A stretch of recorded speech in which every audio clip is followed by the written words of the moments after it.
Physiology of pancreatic hormones में हम लोग इंसुलिन देख रहे हैं। पिछले लेक्चर में हम लोगों ने इंसुलिन रिसेप्टर्स के बारे में जानकारी हासिल की, रिसेप्टर टायरोसिन काइनेज के बारे में। आज कहानी उसी से आगे बढ़ा रहे हैं। ये जो है plasma membrane of target cell, liver cell पर है, और ये आरटीके है, रिसेप्टर टायरोसिन काइनेज। ये जो है वो इंसुलिन है। अब जब ये काम शुरू करता है, वैसे तो हम इसकी कोशिश करेंगे आपको थोड़ा और स्टेप बढ़ाएं। वैसे रिसेप्टर टायरोसिन काइनेज का अलग से लेक्चर है बना हुआ, 2-3 लेक्चर आप वहां से यूट्यूब में जरूर देख सकते हैं इसको, इसलिए मैं उतना उस पर डिस्कस नहीं कर रहा। इन इन जो इसका जो असर होता है, वो असर दो प्रकार से लोग पढ़ते हैं।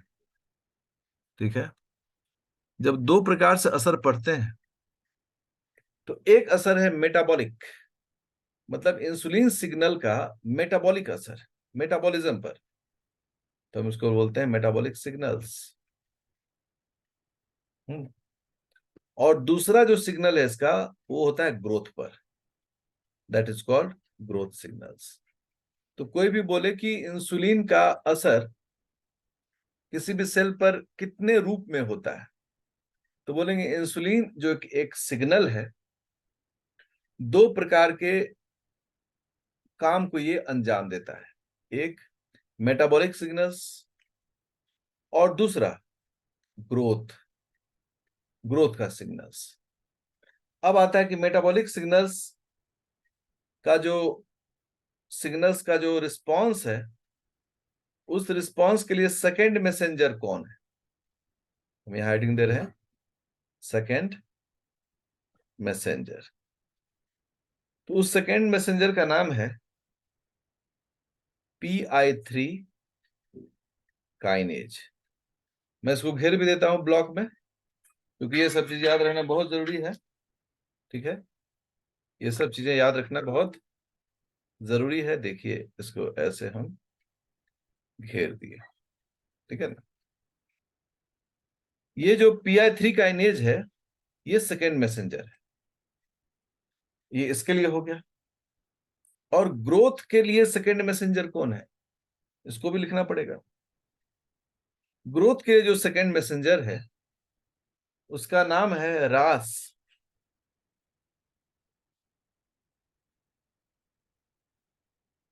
मैपक पाथवे। ठीक है, ये सभी सेल सिग्नलिंग का हिस्सा है। अब ये जो आप देख रहे हैं PIP3 काइनेज जो है, ये एक खास तरह के प्रोटीन फैमिली को ये एक्साइट करता है, जिसका नाम है IRS फैमिली। IRS family. चलिए हम थोड़ा थोड़ा शॉर्ट फॉर्म को भी क्लियर करें। PI3 काइनेज, इसमें PI3 का फुल फॉर्म होता है फॉस्फेटिडाइल आइनोसिटोल 3, ये इसका फुल फॉर्म होता है। ये मेम्ब्रेन में पाया जाने वाला एक स्पेसिफिक फॉस्फोलिपिड है। IRS का फुल फॉर्म होता है इंसुलिन रिसेप्टर सबस्ट्रेट,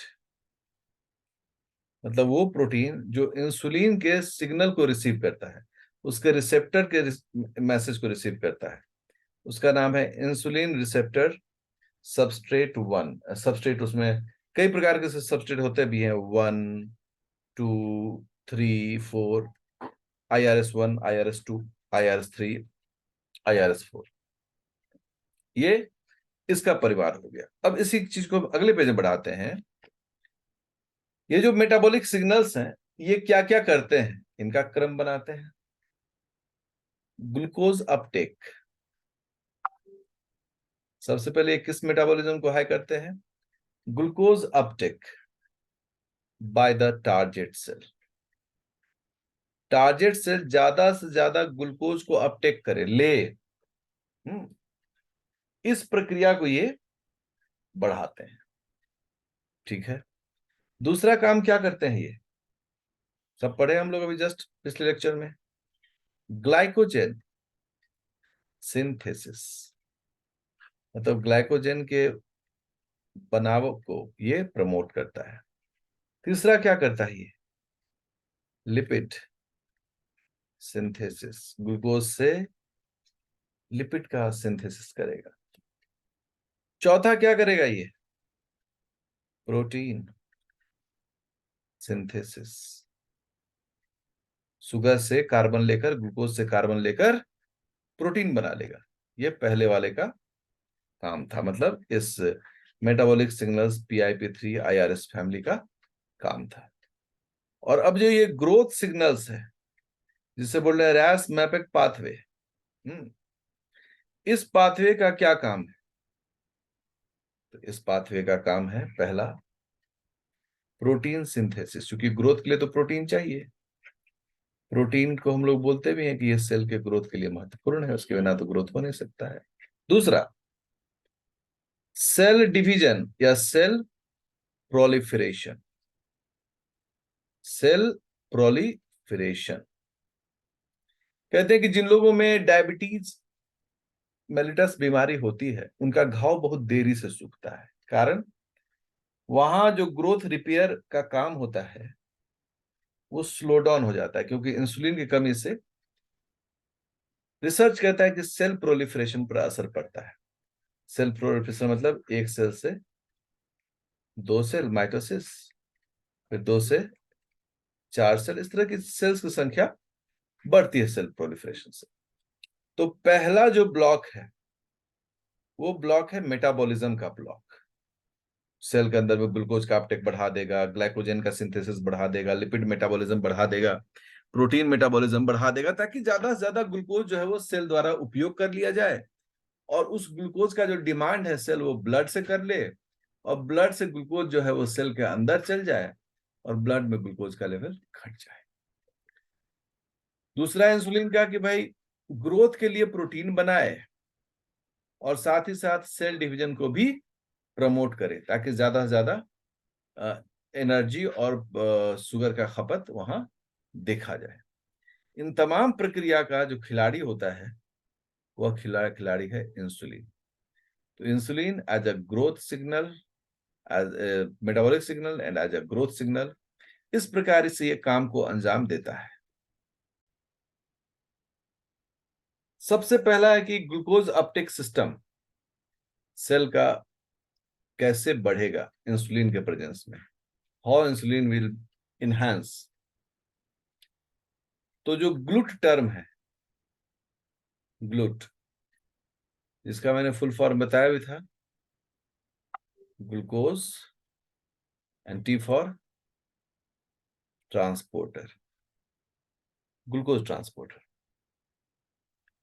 इसके कई आइसोफॉर्म्स होते हैं, मेनी आइसोफॉर्म्स ऑफ ग्लूट। कुछ अगर एग्जाम्पल देखने का मन हो, जैसे GLUT1। GLUT1 जो है वो लीवर में होता है। कहाँ होता है ये? लीवर में। और वहां काम क्या करता है ये? ग्लूकोज अपटेक, ग्लूकोज को लेना, ब्लड से ग्लूकोज को लेना, जो हम लोग पढ़ रहे हैं। अगर एक और एग्जाम्पल देखें, GLUT2, तो ये जो है लीवर में भी मिलता है, इंटेस्टाइन में भी मिलता है, एंड पैंक्रियाज में भी मिलता है, मतलब islets of Langerhans, islets of Langerhans में भी मिलता है। अगर इसके काम की बात करें, इसका काम है removal of excess glucose,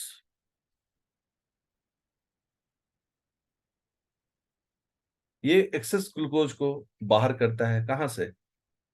from the liver cell. Liver cell में GLUT1 का जहां काम क्या है? ग्लूकोज को अंदर लाना। ग्लूट का काम क्या है? एक्सेस ग्लूकोज को बाहर करना। जबकि वहीं पर पैंक्रियाज में क्या काम है? ये regulation of insulin. Regulation of insulin, उसका काम GLUT2 करता है। उसी प्रकार से अगर एक दो और देख लें हम लोग, लाइक GLUT3। GLUT3 कहाँ मिलता है? ब्रेन सेल्स में। और इसका क्या काम है? Glucose Uptake. ठीक है, ये हो गया GLUT3। एक और देख लेते हैं। वैसे ग्लाइकोलिसिस में रेगुलेशन में हम बताते हैं इसको अलग से, वहां और भी है। GLUT4। GLUT4 कहाँ मिलता है? इंटेस्टाइन के सेल में, टेस्टिस के सेल में, किडनी के सेल में, स्पर्मेटोजोआ में, इन सब जगहों पर मिलता है।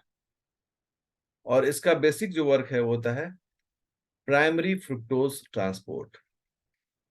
फ्रुक्टोज का ये ट्रांसपोर्ट करता है। ठीक है, इस प्रकार से ये कुछ खास ग्लूट हैं जिसकी चर्चा की गई है। GLUT1, GLUT2, GLUT3 and GLUT4। आपको निश्चित रूप से इन सभी आइडियाज को अपने पास रखना चाहिए। जैसा कि मैंने इससे प्रीवियस लेक्चर में बताया था कि कोई सेल है, मान लो कि ये सेल है, लीवर का सेल है, इसमें सपोज करो कि अभी, ठीक है ना, ये है ग्लूट। क्या है ये? ग्लूट। अभी इसमें 3 ही ग्लूट है। GLUT1 एक है, 2 है और 3 है। अभी एक बार में 3 ग्लूकोज लेगा ये। लेकिन जैसे ही इंसुलिन का प्रभाव होता है, इंसुलिन आता है, वह ग्लूट की सिंथेसिस को बढ़ा देता है और सेल के अंदर से लगातार यहां पर मेम्ब्रेन पर ग्लूट जुड़ना शुरू हो जाता है। देखिए, ढेर सारा ग्लूट, ताकि ज्यादा से ज्यादा जो ग्लूकोज है वो कहाँ चला जाए? सेल के अंदर चला जाए। ये काम जो है वो इंसुलिन प्रमोट करता है। तो ग्लूकोज का अपटेक जो है वो क्या है? बढ़ जाता है। By this process the uptake of glucose increases.